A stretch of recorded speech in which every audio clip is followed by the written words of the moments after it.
Hi everyone, welcome back to day 6 of the 12 epic bourbon days of Christmas with my good friend Raj Patel. Raj, I didn't tell you, thank you for the beautiful hospitality and the beautiful Christmas setting here. It's just been wonderful. Today we have a throwback brand, Ancient Age. And Ancient Age has a unique history, and quite frankly now it's considered an economy bourbon, but back in the day it had a lot of power in the industry. And interestingly enough, it's now made by our friends at Buffalo Trace. Actually, always made by the distiller, even though it changed hands. That is true. And for those of you who don't know, Buffalo Trace has been known by a lot of different names. You know, it was OFC, if you watched our earlier video, it was the E.H. Taylor, it was George T. Stagg, but the Schenley Company actually owned the distillery coming out of Prohibition.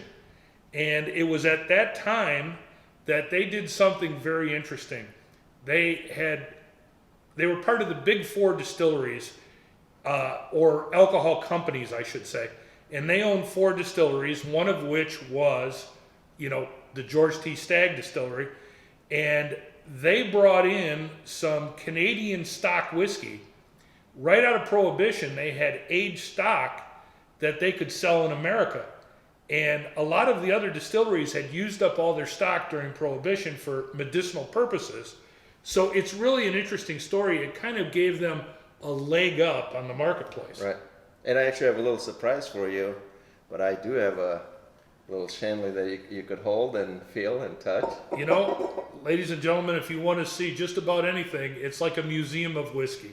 It's just perfect. But yeah, so I literally did not realize that for a while Buffalo Trace, what we now know as Buffalo Trace, was called the Schenley Distillery, and it was also called the Ancient Age Distillery for a short period of time. That's correct. Very interesting. And Raj, this is a great example of 3 great Ancient Age.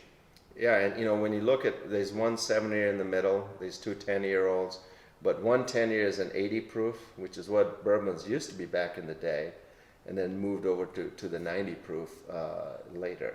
Right. The other anecdote about this was one day I was talking to Freddie Johnson, and everyone knows Freddie Johnson from Buffalo Trace, 3rd generation African American. We'll know about his dad and his grandfather, but he told me that his mother worked at the distillery and used to be in the bottling plant, and at that time she would have been bottling the Ancient Age bottles. So something that I didn't know, and he had shared with me.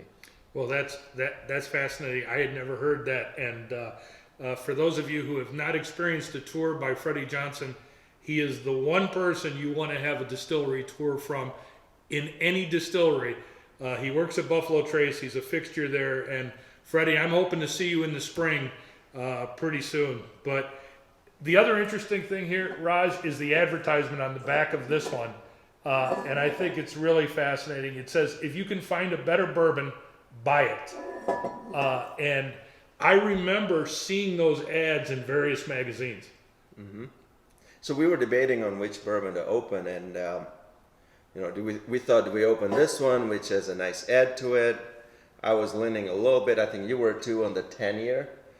Because it's aged a little bit more. Right. So I'm thinking about the 10, and I'm more leaning towards 90 proof versus the 80. I'm not a big fan of lighter proof, so I don't know. What do you think? I'm going to defer to your 90 proof because that would be my preference too. Here we go. Yep, so this is the 90 proof 10-year. This bourbon back in the day had got some awards too. Oh yeah. And I think you can see the little award, 10-year award on here. It was a very, very popular bourbon. And literally, if the story is true that they came in with aged product after Prohibition before anyone else, it probably gave them a leg up in the marketplace. Right. And, this is a screw top, and don't get discounted by a screw top. It's not like the wine.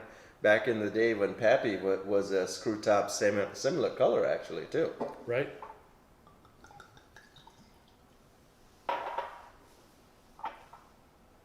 I'm really looking forward to this one because it's not a bourbon that we normally go buy in the liquor stores. It's readily available. It's at the lower end of the shelf. But I think I'm gonna be surprised by this one. Cheers. Cheers.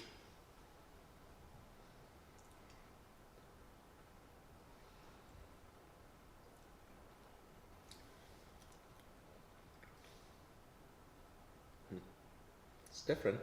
So the first thing that you notice up front is more ethanol, more of the raw alcohol. But I will tell you that this is different than a modern ancient age. Yeah. It is much different. You know, this also, even though it's 90 proof in early times as an 80 proof, it kind of resembles a little bit of the early times. It does.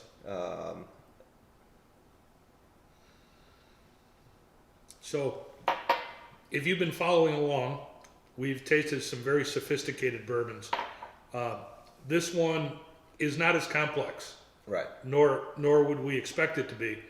But I will tell you that it's a very interesting bourbon, and it always reminds me of a throwback. You know, a lot of the whiskeys made 60s, 70s back then were really interesting, even though they would be considered more bottom shelf. Right. You know, Ancient Age at the time was still a big seller. Right. It wasn't considered bottom shelf when these bottles were coming out. Yeah. Well, a little surprise for you. We'll open the Shanley bottle and we can try that too. I'm glad it's a screw top and not another cork. not another cork. Not Yeah. another antique cork.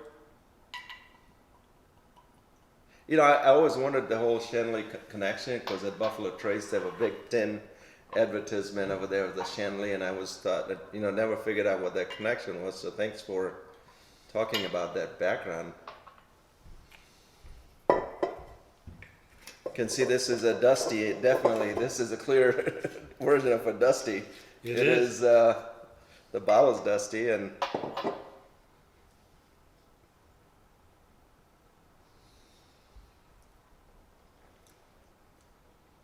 wow, Well, that is different. that is, yeah.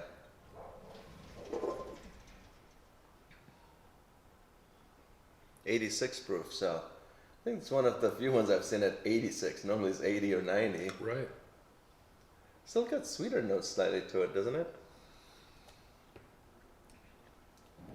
Some dark cherry, Yeah, some chocolate almost. Very interesting. yeah. Kind of, and it's great to compare because this is actually a little bit more complex than the Ancient Age. It is, yeah. It really is.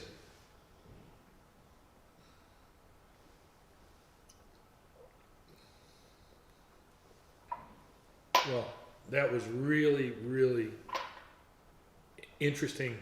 And ladies and gentlemen, it's two bottles that often you'll see in a museum. So it's very, very great to compare the two of them. I would say museums have enough bottles. They're now meant to be opened, and Right. no, these are great. And on the 6th day, everyone gets a twofer today. So, ladies and gentlemen, we're not done. We're only halfway through. And continue to follow us because there's some very, very exciting bourbons coming up. And I'm going to give you a little teaser. You're not going to want to miss the New Year's Eve bourbon. That's the one you want to be paying attention to. So, thank you for watching. And Raj, thank you for all you do. Cheers, everyone.